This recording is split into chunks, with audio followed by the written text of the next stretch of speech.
It was the 2nd of January, 2:04 a.m. I woke up to a knocking on the door. One knock every 3 seconds. I slipped on my slippers and walked down the stairs. As I walked down, the knocking on the door got faster, almost like a heartbeat. When I got to the door, the knocking stopped. I looked outside, and nobody was there. I went back to my room and went back to bed, thinking it was all just some kids playing a prank. At 4:21 a.m., I woke up to the front door slamming shut. I jumped, terrified. I looked over at my frosted window to find "Smile" written all over it in the frost. I grabbed my phone next to me, ready to call 911, only to find a message written on it saying, "I told you to smile." I cried and ran for my life, running outside. As soon as I got outside, I knocked on my neighbor's house across the road.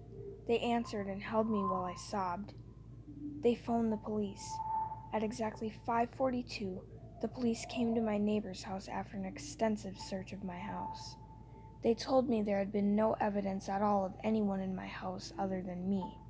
The messages on the window were gone, same with my phone. They told me to get some sleep and advised me to see the doctor about stress and anxiety problems. Fuck that.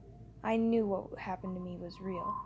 The following evening, after spending the day at my neighbor's, I went home. I went up to my bedroom and set up a camera. It was aimed at my bedroom door and my bed. I set it to record and went to sleep.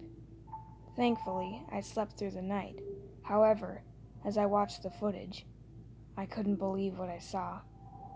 At 3 in the morning, something crawled out from under my bed. It was a completely naked, anorexic man. He stood up and looked at me on the bed. He did so for another hour, not moving at all. Then he moved.